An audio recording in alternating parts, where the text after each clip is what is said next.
Hello, welcome back to episode number. 3. Uh,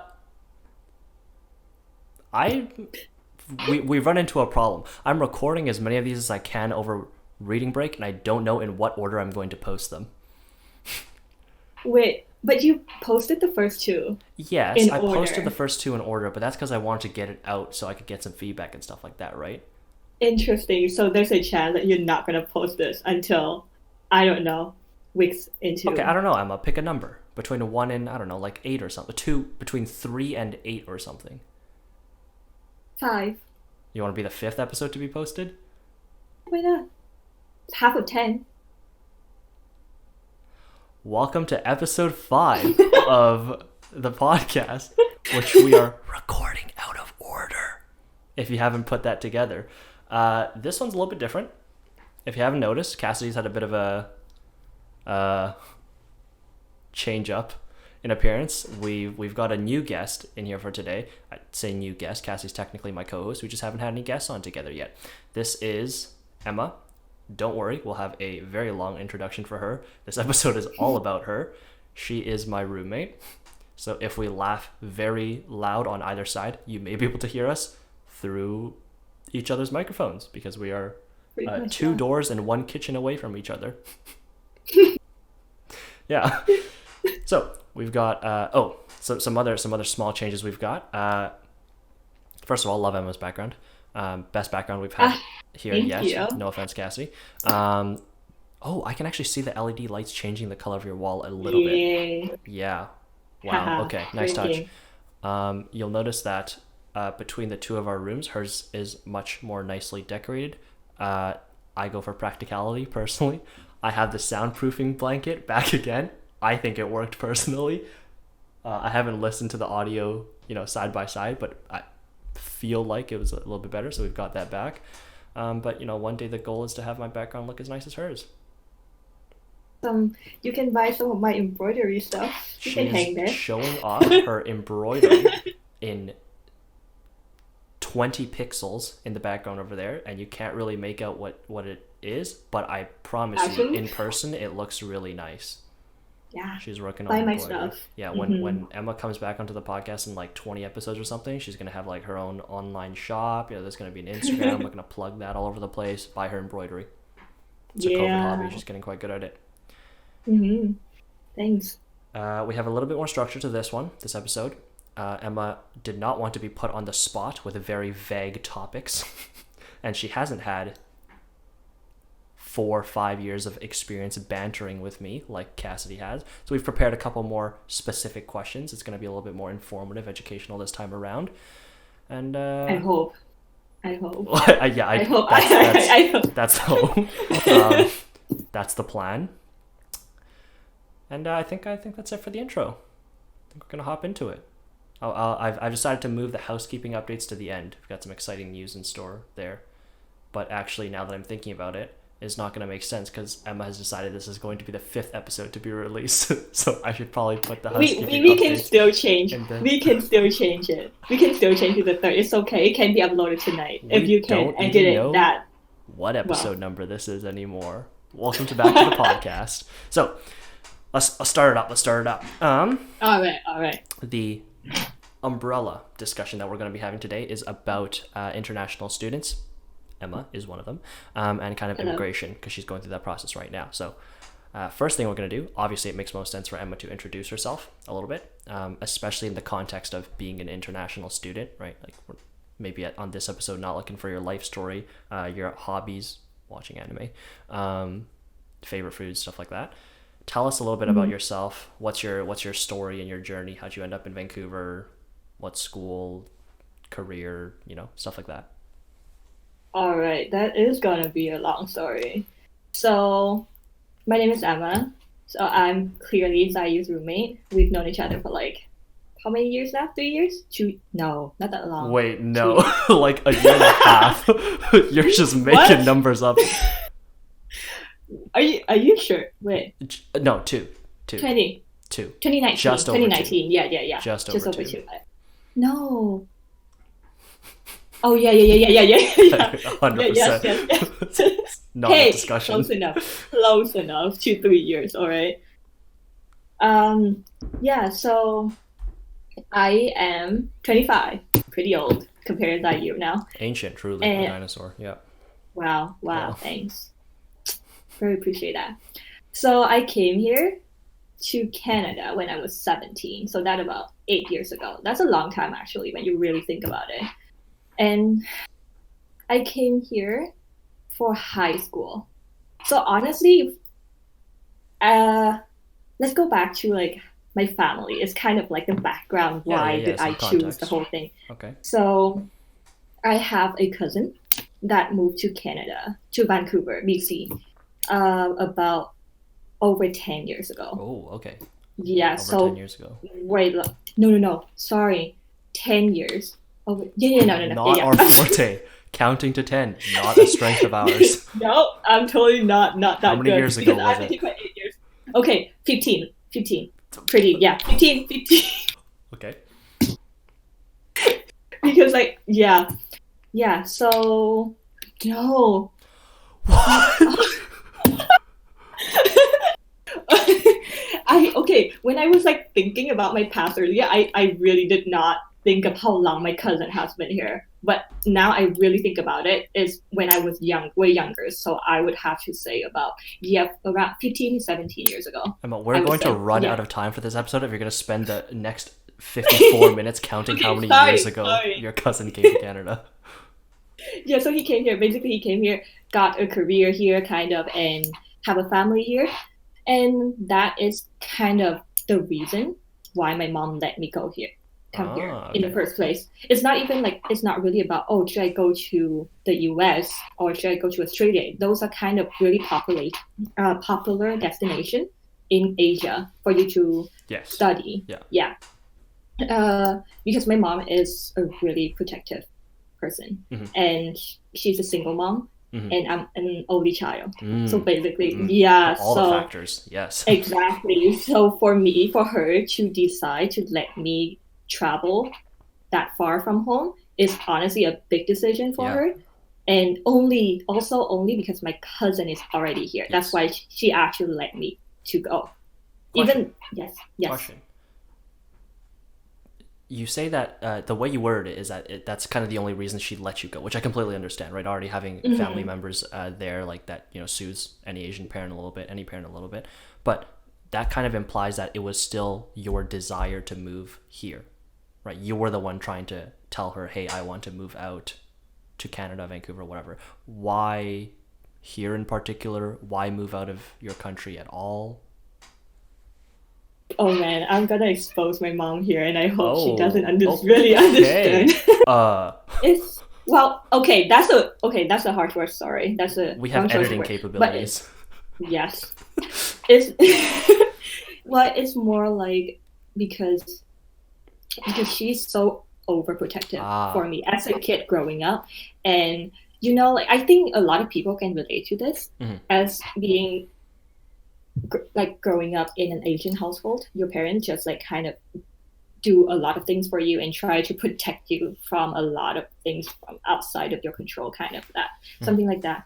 And that's basically how she raised me. And because of that, I was a rebellious child, Mm, basically.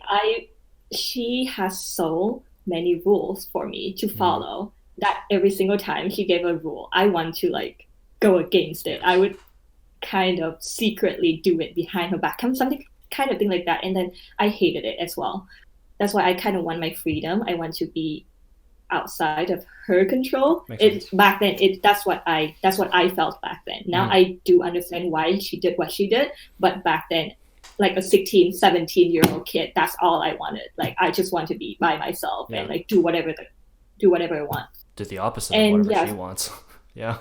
exactly, exactly. So that's why we started to have the talk. And also, she kind of let me study English from a very young age. Okay. I'm not saying that my English was like amazing back then, but still. And it's kind of in an investment as well, I guess, because her friends, she has a lot of friends with daughters and sons that went abroad and studied. So I think that she was influenced by that. So that could be one of the decisions that she was kind of okay with me going as well. So that's my guess. I can probably talk to her more and like learn more about it. But for now, that's why. Interesting. Okay. Yeah. Back to then. Sorry, just a random thought. We never really like actually sat down and like talk about this before. Nope. This is nice. This is actually nice. Yeah. This is that's the point of this podcast. Sit down with people that I might have known for 8 years, but talk about things that are like, oh, we never really I didn't really tell you about my my first dog or something like that. A lot of conversation topics that you kind of skim over if you're becoming friends with someone, or it's not necessarily a happy topic or a very relevant topic, when you're first meeting someone. So, you just never get to it, right? Okay. Yeah. So thank you. We know kind of now why you wanted to move out, rebellious teen. Makes sense. I mean, very rebellious teen if you're trying to move halfway around the world for that. But back to the question of your experience as a student then. You came here during high school, and spoiler, she went to post-secondary here as well. How was that? It was different. So back in Asia, you kind of stuck with the same group of people, around 50 kids. Yes, throughout the whole high school. So you get really close to them, and they kind of like a family in a way. And that's just how you make friends, Yes. And then just get thrown in this environment. And also because my cousin back then lived in Coquitlam, and he was the one to help me sign up to get into a high school. And he just, because in the area, the closest school was like Terry Fox. It's a predominantly like kind of Caucasian students over there. Coquitlam still to this day is predominantly Caucasian. Yeah, it's true. Yeah, so basically when I started school there, I had some other international students as well, because before joining in with the rest of the students, they have to test our English level and see, are we if we're gonna start straight away, are you good to go for like grade 11? That's where I came from. Yes. Okay. No, sorry, grade 12. Oh my god. Basic algebra strikes again. Grade 12. Yes, I came from grade 12. Yes. Yeah. And then I remember there was like 5 international students in the same room as me. Yeah, getting our English tested. Luckily, I was barely good enough to be able to just go and join with grade 12. I don't know if it's a good idea or not. Right. But it was hard. It was hard. Yeah, I remember like my first day of school, I was just confused because I did go to the school to see just how the layout of it, like where all the classes and stuff. But still, when there's hundreds of kids just walking around, it was a different experience for me. And I still remember like my first lunch. Of course, I had no one to sit with at lunch. And I think for some reason, I can't remember now, but I was with one of the internationals kid that was in the room when we got our English tested. And then I was like chilling with her, and I was like, oh, we can go to that table over there. And then we sat down just about 5 minutes before the bell rang for a lunch break. And all the kids came out, and this group of teenager boys came over, like, you're in my seat. Yeah. I was like, that was shocking. Yeah. We was like, I don't know. I think we kind of ignored it. And then they just kind of sat there, but then kind of pushed us to the side. Yeah. Yeah. And then I felt really sad in a way. It was like, what's happening? And then, I did finish my lunch, but still, it was not the happiest experience because it is just new, right? Yeah. And then back then, I did watch a lot of movies, but it's nothing can prepare you for something like that. Yeah. Yeah. And yeah, it was a lot. It's definitely, I miss home a lot in the first few months, for sure. Sense. Yeah. And but then after a while, it did get better. You just gotta adapt. Yeah, you get used to it. And you got used to it. Unfortunately, I met a friend that I'm still a friend until this day. She was living in Kamloops, and then she moved over to the not BC, to Vancouver, Coquitlam. Hmm. And yeah, she joined the school just Hmm. about the same time. She's 2 grades younger, but still, for some reason, we met and we were friends, and that helped a lot. Yeah. And then she was helping with my English and everything. And yeah, that was that. I actually have a few more. Let me think. Oh, I remember math was easy. Okay, I know Yeah. from the beginning though, I haven't shown the best skill at counting and everything. But compared to, I remember because I was not the best student back in my home country. Oh, I'm from Vietnam, by the way. I don't think I said that before. Nope. I was gonna But slide it in at some point, but okay. yeah, Yep. but yeah, I'm from Vietnam, yeah. And back in Vietnam, I was not the best at math. No shame here because I'm just not good at it. And Your Vietnamese peers are not gonna hear this, so hopefully no not. problem. And when I moved here, I'm still afraid of it. I was still afraid of it. So I signed up for, was it, what was, oh, foundation of math. So basically the Mm, easiest of math. Yeah, yeah. foundation of math Math for foundations. grade Yeah, yeah, 12. yeah. Yeah, something like that.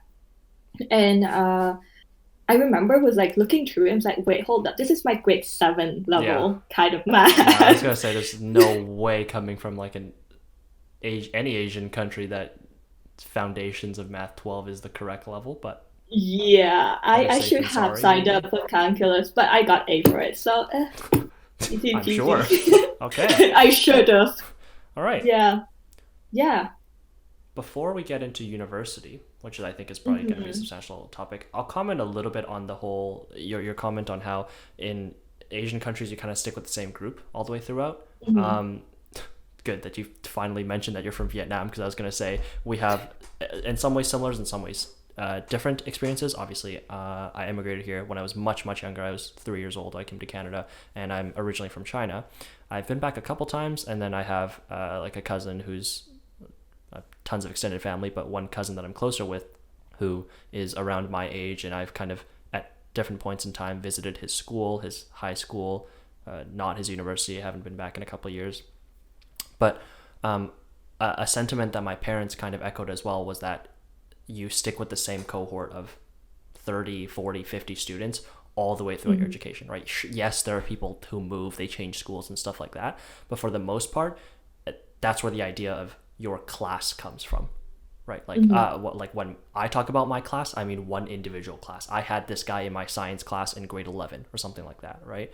For my Hmm. parents, their class was their group that they've had almost every single class with from grade, I mean, I don't know their ages exactly, but basically grades 8 through 12, right? For some of them, maybe Hmm. grades 1 through 12, you know?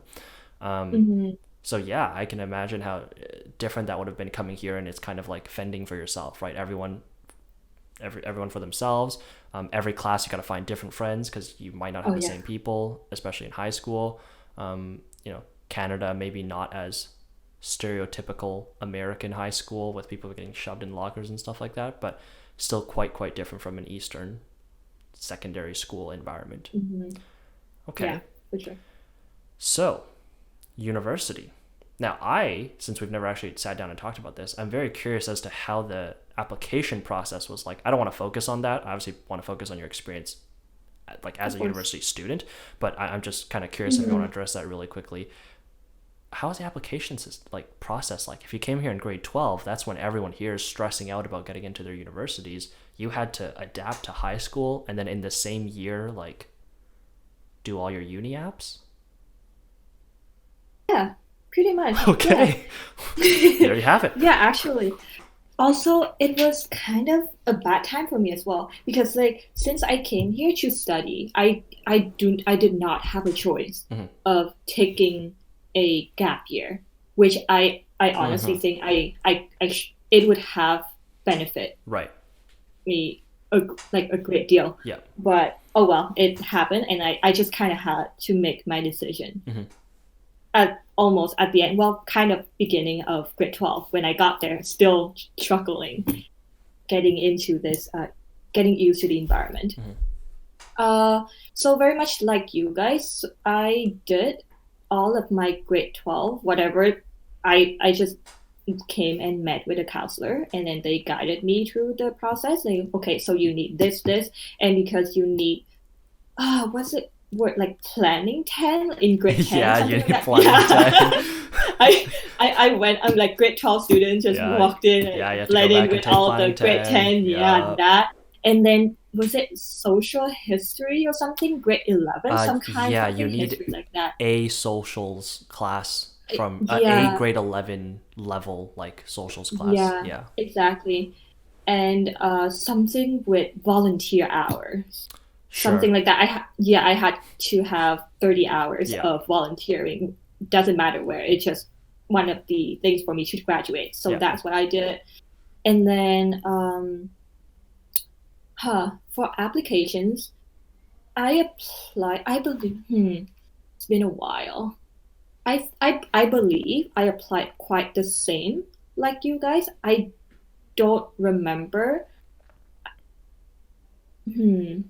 No, I'm pretty sure it's quite similar. The only thing different is that I have to do an English proficiency Yeah. test. Yeah, makes sense. Either IELTS, TOEFL, like I Yeah, have to thought have so. a certain grade Hmm. for me to be able to enter. Yeah, It's just makes one of the sense. requirements. Makes sense. Yep. Yeah, and application fee, you guys got that too, probably. Mm. hmm Yeah, not much different. It's the only thing is that I at that point I had no idea what I wanted to do. I think Mm. a lot of people can relate to this, Yeah. but I just got here Yeah. for me at that point. I was Yeah. like, what the heck?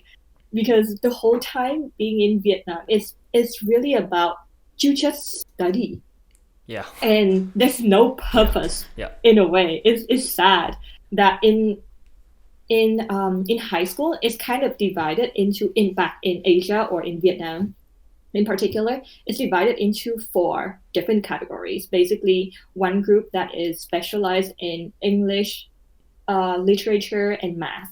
And then the other group is biology, chemistry, and physics.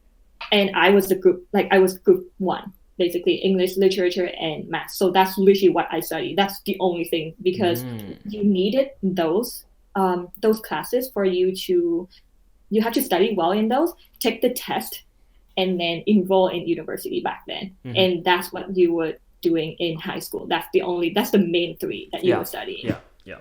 Yeah, so that's all I did. That's all the three of the subject that I most cared about. Makes sense. And that's why I made a quite a quick decision for a major that I chose.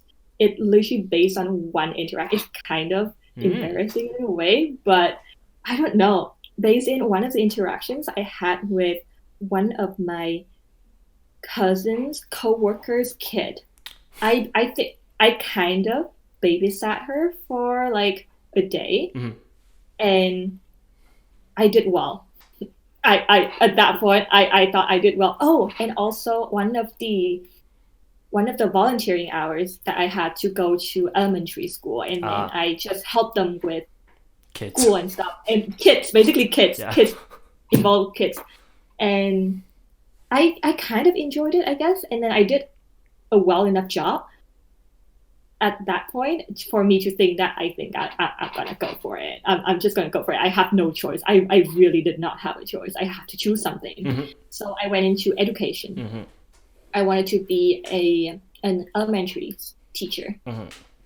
and yeah, that's how I decided back then about 5 years ago to be a teacher. And did that work out for you? Is that what you're doing now? Are you teaching elementary? Absolutely not. No. That Care to share? What how did that path take a turn since then? oof. So I did 2 years of that. Got all the requirements, courses, everything out of the way. Oh, okay. Not a bad experience at all. Like I'm fine with it. Mm-hmm. But it just hit me after 2 years, after all of those long hours of studying all the math for kids and then like literature for kids, like how would you do this and that for kids. I realized that I don't think I like it. Okay, I'm gonna admit this. Honestly, at that time, I don't think I was good enough. Hmm. I was thinking, oh my goodness, my English could never be good enough to teach kids. I don't think I'm like knowledgeable enough because when you're an elementary school teacher, you kind of have to know everything in a way, or at least at that time, that's what I thought. Right. Yeah, because I was studying a range of different subjects Right. because Right. yeah, and then I was doing okay on them, like not the best student, but not terrible. But then that's at the end, I was kind of, I don't know. I don't think it's good enough. Well, I did not think so. it makes sense that you would have that kind of pressure, right? Because now if anyone's looking back on their elementary school days, no one's thinking, oh, when I was in grade 2 I was asking my teacher questions about rocket science, right? Like, Mm, elementary teachers are not typically seen to be the greatest academics in the world, right? But mm, it makes sense that if you are honest with yourself, you have to be a role model for those kids at a very young age. And if they're approaching you with questions that you always cannot answer, or cannot answer in English maybe, and your language isn't perfect, you know perfect fluency, perfect no accent, stuff like that, mm, it's, I think, admirable that you gave yourself, or you set those very high expectations for yourself, knowing that you would have mm. such an impact on these kids if you were teaching them. Oh, thank you. I feel a bit better. Now you said that. But yeah, seriously, I like, But I yeah. mean that. I mean that it means you were honest with yourself, which is Hmm. always a good trait, and that you held yourself to a very high standard. Hmm. Oh, I should say something that so when I was from high school to university, I did apply to all of the schools in the area, Mm. basically. Mm-hmm. I thought of going to the East Coast as well, Mm-hmm. going to McGill and everything. I don't think I would get it, but anyways, not the point. Not the point. Not the point here. And I kind of I saw the application fee and I was like, nah, it's too Yeah, it makes expensive sense. at that point. Yeah. And I got into most of them. And I also got into Douglas. At Mm-hmm. that point, from a financial point of view, it's kind of weird, but I I was thinking really hard about it because if I had if I go to Douglas, I would save a lot of money. Mm-hmm. And at that point, that's what I chose Mm-hmm. because I was not financial secured by myself. It's my mom that's supporting me and Mm-hmm. my cousin that's supporting Mm-hmm. me.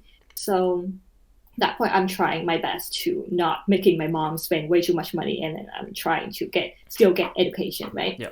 And I know that Douglas has programs. You study there for 2 years and you can transfer. Yeah. And I could save a lot of money. That's what I was Yeah, thinking and that's absolutely. what I did. Mm-hmm. So I got into Douglas for education. Mm-hmm. Yeah, so after 2 years and then I applied it. That's also why I was rethinking my decision Mm-hmm. about teaching. Mm-hmm. Mm-hmm. I applied for education and for my first choice and my second choice was to get into environment. I got into both at SFU and UBC. Mm-hmm.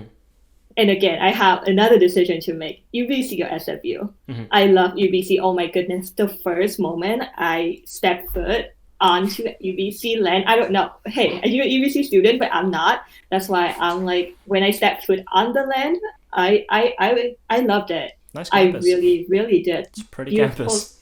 campus. Yeah, I really, really liked it.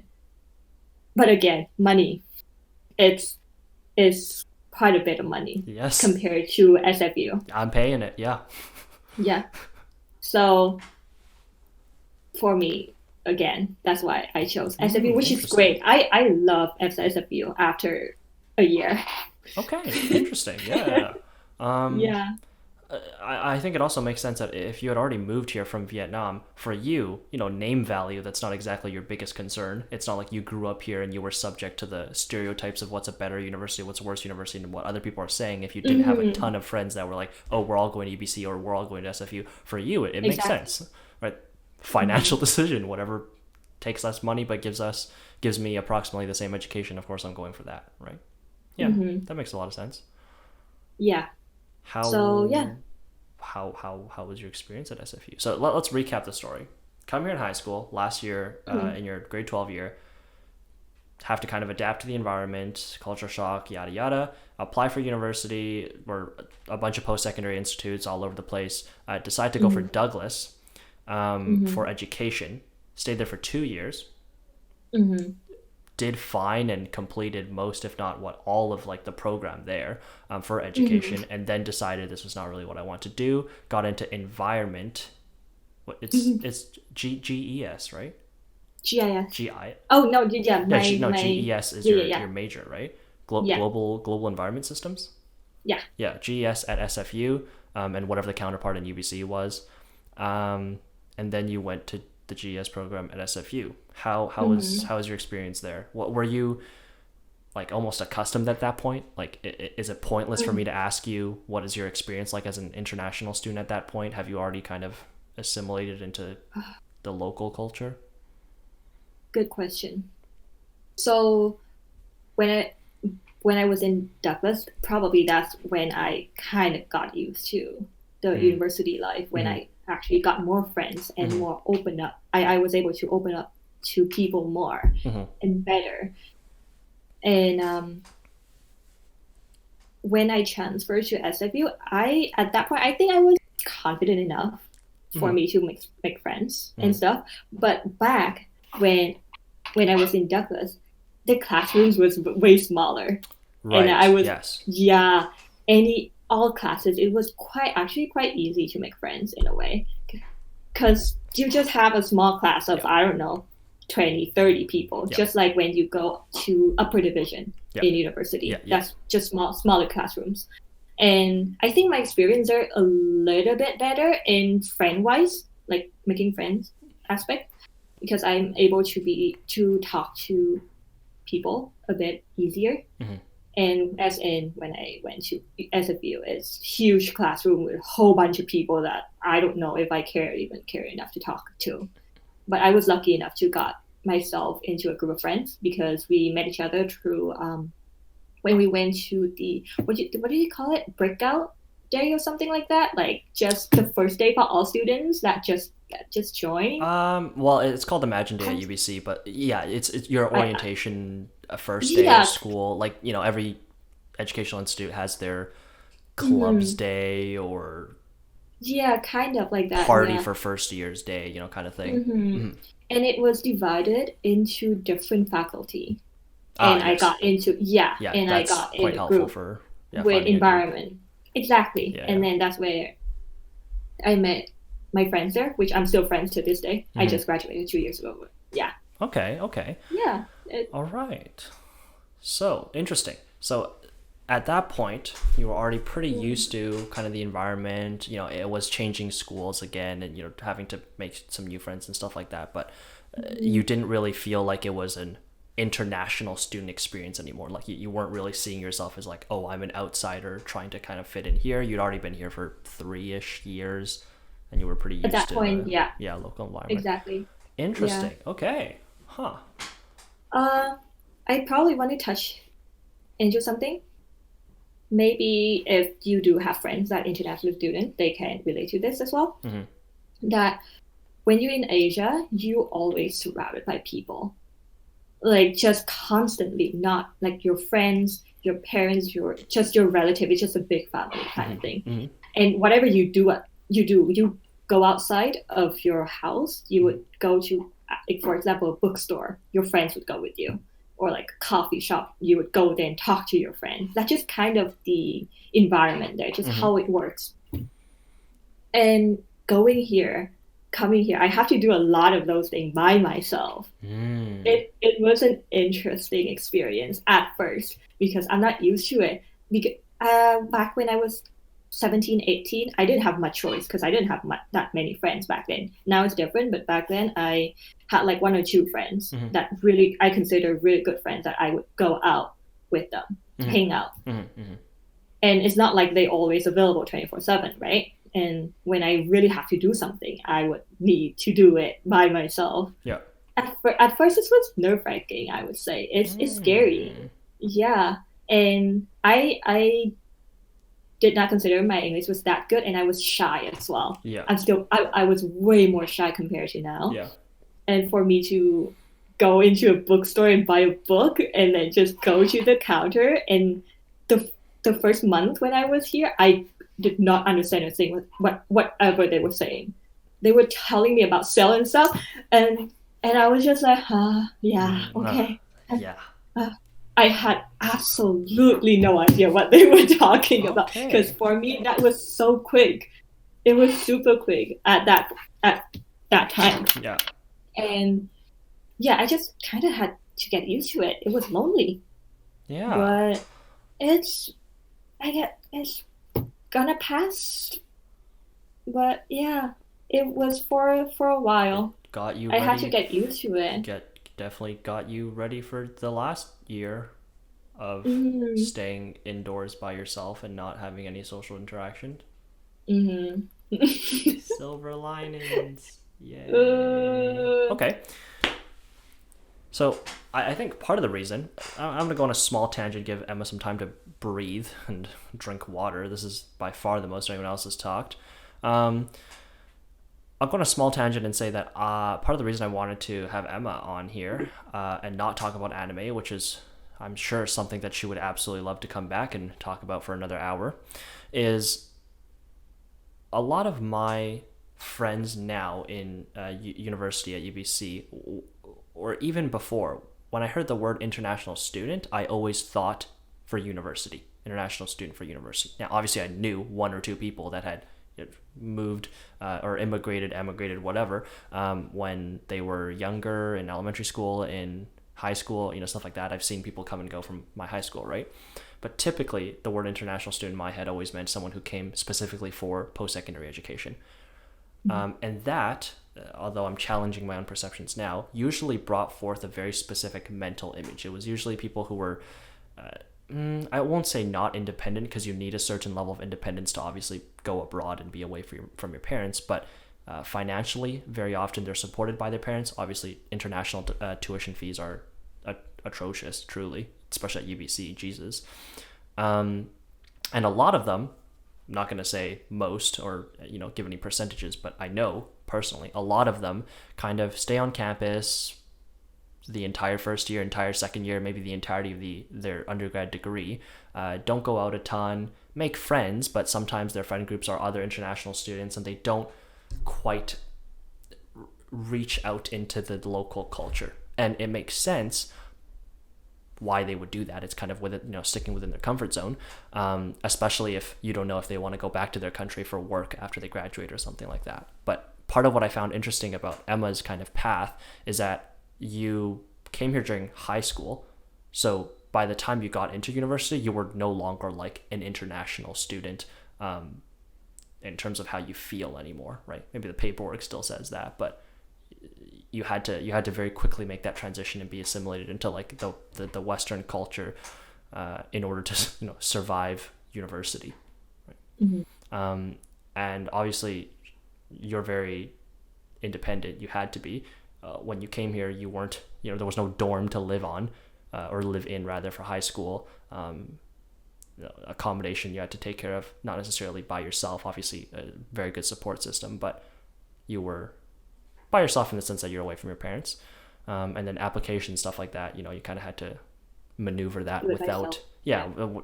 not being able to run into your mom's room crying and like, oh, I didn't get into this university, or I don't know how to fill this part out, or can you please sign this form, right? And that's that's commendable as well. Okay, I've got a couple questions now. No, I you just first. want to touch something. Yes. I think I am considered quite lucky because I do have my cousin here. Mm-hmm. That is a big thing. I do have some friends back home that they went to study abroad by themselves and they struggled quite a bit not having someone that they can trust in the same country. And that can lead to the examples that you were giving, that they just stay in their dorm, they not be able to reach out to the local. Yeah. And having my cousin here, he was able to take me around, kind of help me adapt to the locals. And he's also with a Canadian partner. And they introduced a lot of new things for me, and they kind of taught me along the way. So I did have a guardian kind of Yeah, yeah, thing. yeah. Yeah, That is, so yeah, I think that's one of the things that kind of helped me and kind of set me apart, if yeah. kind of compared to other international students. Hmm. I would agree. I think that's a very, Hmm. yeah, very accurate way to look at how you had like one clear advantage over a lot of other people that were Exactly. going abroad. Yeah, Yeah. one good resource.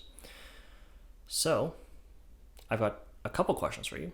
We don't want to All spend right. too long on each of them, um, and we've already touched on them a little bit. But first one is, what were some of the struggles you experienced? Now, you could probably go on about this for another hour straight. We've already talked about how obviously culturally, you you know, even if you can't explain it or put it into words, there's a lot of things that it just doesn't seem right. It doesn't seem normal. It's not what you're used to. It's difficult to get used to. Are there any other struggles that you really faced coming here during high school, during your first 2 years at Douglas, or any struggles that you think are unique that you didn't really expect to be a struggle, maybe, or maybe one that people looking from the outside don't typically expect, but for you, you were like, oh God, I remember having to go through that. That was a lot harder than Mm. I expected it to. You also mentioned um, the like going places alone, which I thought was a very interesting point because that's not a struggle that most people think about, right? Especially if you Mm. grew up here, that's just not a struggle. It's just go to the You just bookstore by go. myself, right? You Yeah. just go because maybe the culture is not as collective. Not everyone's going everywhere together. Is Mm. there anything else you want to touch upon? I don't think I don't think I have anything else that people uh don't think about, but I would like to say more about being homesick in a way. Okay. Yeah. Yeah. Yeah. Yeah. Go Hmm. for it. Yeah, being touching on the point that in Asia you're just kind of going everywhere with a lot of people, Mm-hmm. and that's what you're used to. That's your normal. Mm-hmm. And going here, being alone most of the time is scary, especially for Mm-hmm. someone that used to that culture. And homesick was a big part for me in the first year for sure. Mm-hmm. Even though I have my cousin here, it's still different. I miss my friends a lot. I miss, of course, my parents and my grandparents, all relatives that I Mm-hmm. see every day.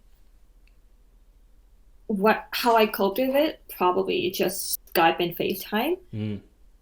But I also want to say that the resources here is there's a lot of resources in school, and maybe a lot of students that they find themselves by themselves a lot and not having a friend, being sad, a little bit depressed. I think they should reach out Mm. to those center. Is that off topic? No, But no, no. That yeah. this show isn't exactly known for staying on topic, so feel free, whatever you think is cool, relevant, or interesting. Would you say that those resources are less available in Asian countries? Now, obviously, neither of us actually know in detail because both of us ended up in Vancouver, and neither of us have gone to university in Vietnam and or China. But do you believe that there are more resources here to kind of help with those struggles, mental health Health, issues, yeah, concerns? definitely. It was back when I was younger, it was not a thing. Mm. Being depressed is not a Nah, thing. it's not a thing. Just It's, get over it. you're just that. Just get over it. Yeah. It's nothing. It's not a thing. So no, I did not know it was a thing until I came here and Okay. then I Yeah. was exposed to it. Oh Yeah. yeah, that's a thing for sure. Yeah. Okay. Wow. We've somehow wrapped around to land on a very good point. Okay. Um, Hmm. well, we're not going to go too in depth into that difference between Asian and Canadian slash North American culture, but definitely look forward to that for a future episode talking about kind of mental health and the views and resources on that in Asia versus North America. Very different, very different approaches, very different viewpoints. Maybe that's changed in the last 5-10 years. We'll talk about that. But now, next question, exact opposite of what we just asked. What are some of the good experiences that came out of it? Because that's something that we haven't touched on as much. Hopefully, you don't regret your decision to come here. No, absolutely no. What were the highlights? What were the best points? What were some things that you came here and you were like, oh my god, I can't believe it's like this here? Or you look back and you're like, oh, thank God I came here because it allowed me to do this, or stuff like that. One of the things I realized very early on, okay, this is maybe something that you guys never thought of because that's such a normal thing for you guys. Sure. But when I came here, being able to eat in class in grade 12, Ooh. was that a thing for you or Uh, experience? yeah, Because for me or that at that school, yeah, yeah. It's yeah, you like teachers will have different opinions on it, but it's like you could sneak away with it in maybe mhm, half your classes. Yeah, yeah, yeah. Yeah, no, like for me, a lot of classes they were able to just have some snacks during school, during class, and very open and not shy, being able to ask a lot of questions and right. get them answered. Hmm. Well, that's not, well, it is still a thing, but there's a lot of formality in Yes, Asian yeah, culture. yeah, You would yeah. have to wait for them to like stop talking and then you would raise your hands or something and you cannot be too casual. Hmm. I actually you cannot be casual at all Yeah, to your teachers. yes. But here I was just really surprised when I was sitting in class in grade 12 and people just eating regular eating Yeah. and then just like randomly and the teacher would be writing something or talking about something and the kid was just like, hey miss whatever, what about blah blah blah, Hmm. something Hmm. like that, and it's just so casual and I loved it. That makes sense. And it's a lot of interaction back and forth between teachers and students, that's why I love it Yeah, yeah, even until now, yeah, university as well. yeah, And it's just not really a thing in Asia yeah, or in Vietnam at yeah. least. Mm-hmm. At least from what I know in terms of Chinese culture, it's or the educational system rather, it's exactly what you mentioned in terms of professionalism and formalities. That's the right word. Have to Mm-hmm. use the right terms when addressing authority figures, stuff like that. Mm-hmm. And also, if you feel like in your university lectures here the professor doesn't have a lot of engagement going on, in a lot of Eastern or Asian cultures it's like they are teaching you, and if you Mm-hmm. don't understand it, it's not that like they won't help you, obviously they're teachers, but like that's a you problem if you can't Mm-hmm. understand the material because everyone else can, right? It's a tried and true system. They use the same curriculum. If you can't Exactly. understand it, you Mm-hmm. got to figure it out or find the right time to Mm-hmm. ask questions. Whereas here, you're Mm-hmm. right, you got a lot of people with a huge range of expectations when it comes to school, people who don't even care if they, well, maybe they care if they graduate high school, but definitely not with good grades, right? People who are vying to get into the best universities and get 100% on everything, and Mm-hmm. that wide range causes especially high school classrooms to be very variable, very all over the place, right? People eating in one Mm-hmm. corner, people sleeping in the other corner, and people interrupting the teacher to ask pretty dumb Mm-hmm. questions every 2 minutes or Mm-hmm. so, right? Yeah, that's Interesting not really a observation. thing in Asia. Yeah, yeah, Yeah, yeah. I really enjoyed it. You're What right that else? that is something that I Mm.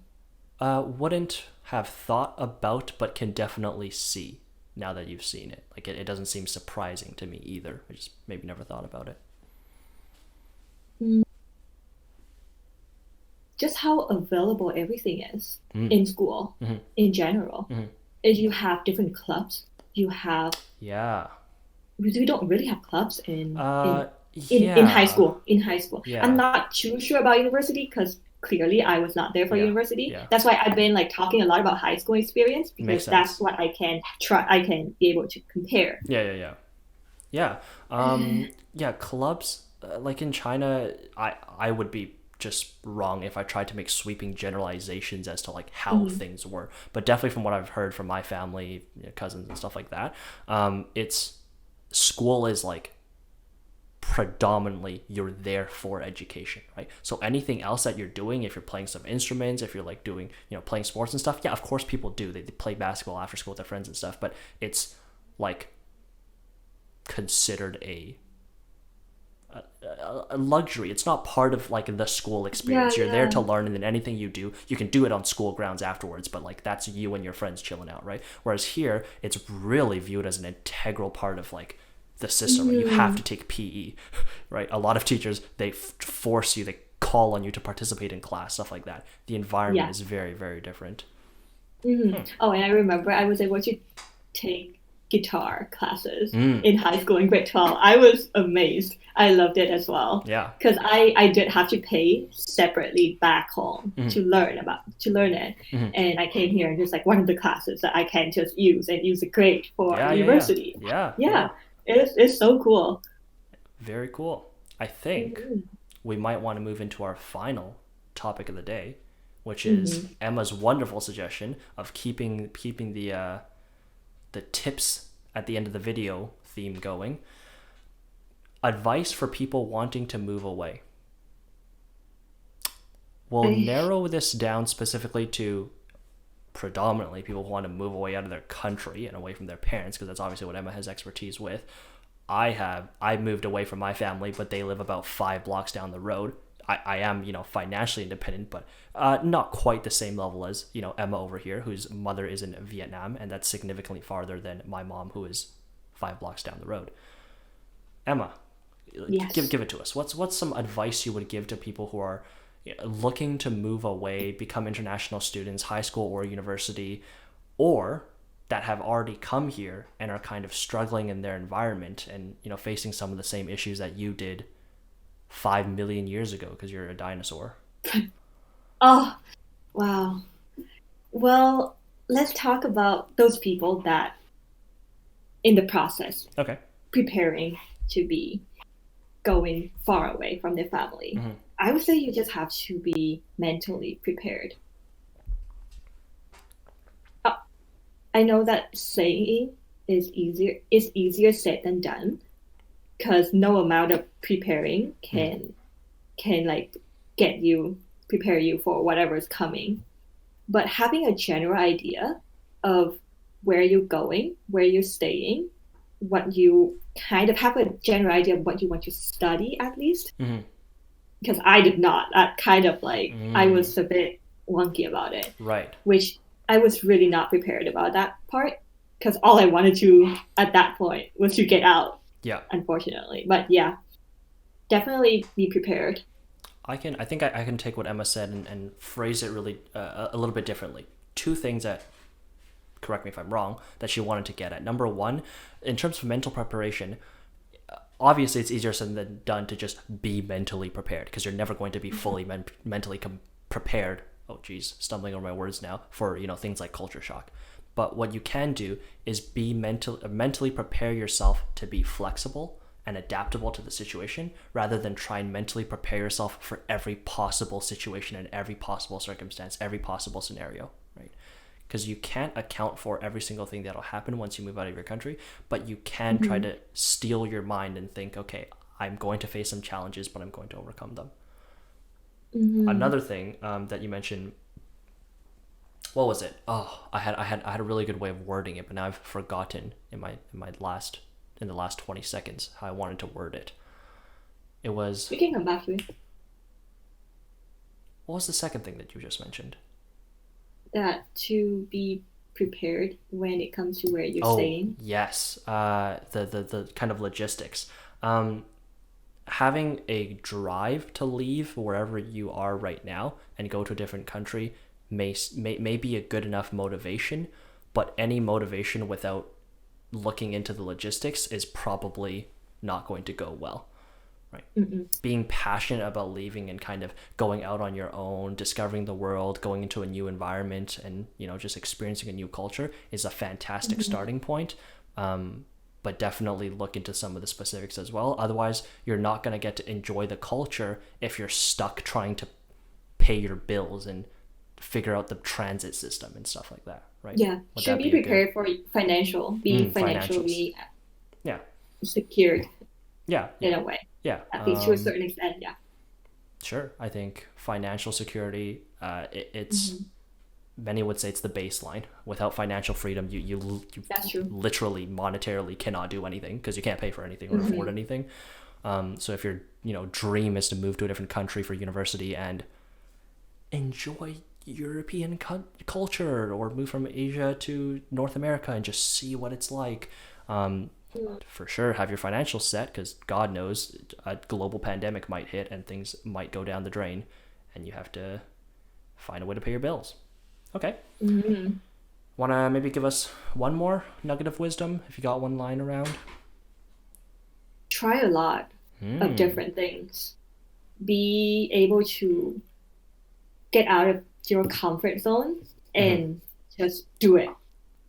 It's one of the many things that I was not able to do it in the past, that I kind of regret until this day, because I was shy. I was not sure of myself. I was like, can I do it? Because I do set myself to a certain standard, and then if I fail, I would just feel bad about myself. That's kind of what stopped me from trying a lot of things.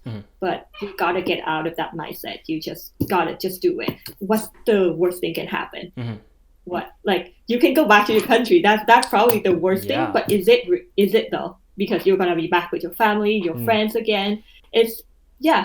So get out of your comfort zone. Do it. Whatever you feel like. You want to go boxing tomorrow, what the hell, do it.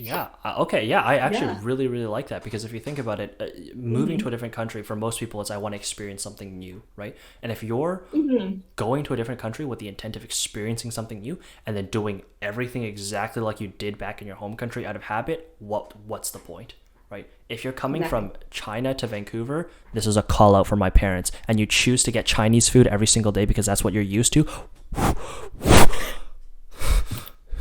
just move straight to Chinatown. You're in the wrong place. And you have opportunities as well, right? When Emma talked about the differences in culture, and it's like, wow, I never thought I'd be able to eat in class. I don't know, take advantage of that, maybe, right? Maybe not that specifically. Maybe that annoys your teacher to have like smelly food in the back row. But if you're faced with opportunities that you didn't know existed back in whatever your home country was, I mean, take up on them, right? Otherwise, it's just going to be literally a wasted opportunity, right? You created the opportunity for yourself by coming out here or going somewhere, and then didn't take up on it because you were scared that it was out of your comfort zone. Yeah. Cool. Good stuff. I could see the YouTube chapter right there. Tips and tricks. Cool. Well, Emma, and to the viewers, I'll let you on a little conversation we had right before this started. Emma was saying, if this doesn't last an hour long like the rest of the podcast, we can cut it short. We don't want the conversation to seem too forced. But the good news is we're at almost an hour, and we haven't even talked about our second topic, which is what's the immigration process like, and your experiences with that now. Which we're not going to do during this episode. Maybe another one. Maybe another one. Maybe another one. Maybe if the likes are good on this one, if the YouTube analytics tell me people like this episode a little bit more, we might invite Emma back for a little second part. You should. Emma was real nervous about this, but now look at her. I am still. I'm like shaking. It's natural. Cool. So I wanted to wrap this up with just some minor housekeeping things, which again may not be relevant by the time you view this, because Emma decided she wanted this to be the 5th episode release. So who knows what you might have. No. Can I choose again? Okay, let's do third. Let us just do third. Is this third? Yeah. Okay, we're gonna have to go back. We're gonna re-record the intro. Hey guys, welcome to the 3rd episode of the podcast. Cool. Housekeeping updates. Logo, because someone, Andrew, complained that I didn't have like a YouTube logo. Zuzu's crew, it just says Z. In fact, I didn't even spend any time coming up with that name. I just had to write something in to make this account. We're working on it. Carissa's making one. Who's Carissa? Not sure. Mystery guest. Not yet revealed. 300 subs. 360. Not 1,000. 8.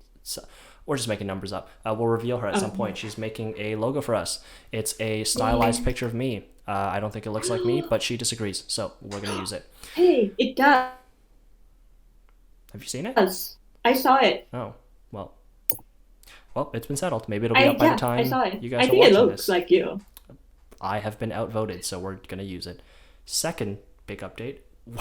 we have an animated intro coming soon-ish. I have contracted the services of a 2D animator. She's very good, done fantastic work. I've looked at her portfolio, extremely talented. 11 years old, truly a prodigy. And we'll have that added in the next. She is talented. In the next week or so. She's my sister. Probably not for this episode. Probably gonna release it before she's done. But look forward to a logo and a intro. We'll slowly get working on an outro. I don't know if I could bribe my 11-year-old sister with more Robux to have her make a 2D animation for my outro. Still no sign off. No one's given me any good ideas for how to end these podcasts. So, Emma, do something and we'll end it.